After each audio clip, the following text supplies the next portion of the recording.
I'd love to introduce ShelterBox's Chief Exec, Sanj Srikanthan. Thank you. Well, firstly, I have to thank our very kind hosts who have not turned away from what we're seeing happening at the moment in Gaza and the West Bank.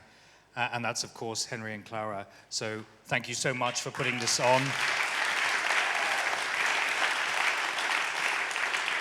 Thank you also to all the incredible performances and testimonials, particularly from Ahmed, who spoke about his family and his experiences in his country. And that was incredibly powerful, but also a reminder about what is happening even today, because although there is a ceasefire of sorts, the work is far from finished. And I just want to say that I think Ahmed is quite right, that tents are not the future of the Palestinian people.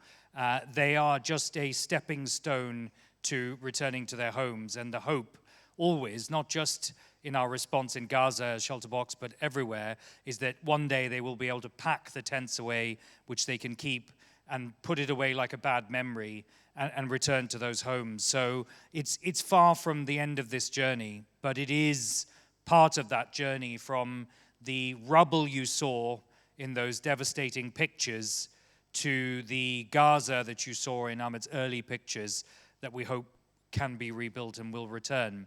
And in that interim period, particularly as we've seen this winter, exposure to the cold has killed children. It has done that in Syria, where we also work, and it will continue to do so until people have shelter. And while food and medicine is vital, those alone won't shelter you from the weather. And the weather, for those of you who don't know it, in that part of the world can see snow and rain and wind similar to the winter here. So it isn't pleasant and warm.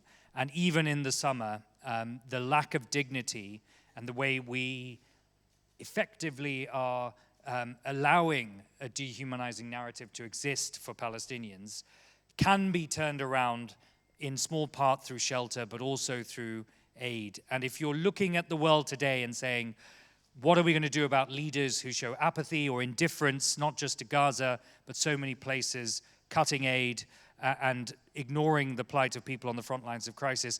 Well, one of the things we can do is to donate, because if we donate, we also remind people that they're not forgotten. We also remind the people who have lost family members in those 46,000 plus who have died that we remember them.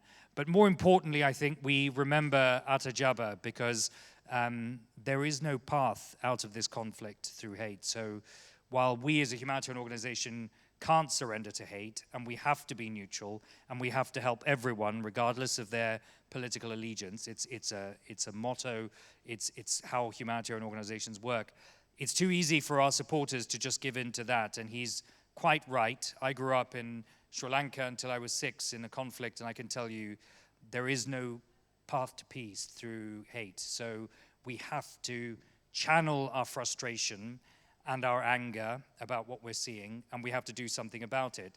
And you can do something about it. You have done something by coming here and supporting this great cause. You can still do something by finding one of us in a polo shirt and donating, because we work family by family by family. So we get enough money and we have a household kit for one family. We get a bit more money and we can do one more and one more. And we started in 2000 helping 9 families, just 9, and we're now helping 250,000 people with that philosophy. And it starts with not surrendering to the scale of a crisis, if you're in the audience and wondering, what can I do?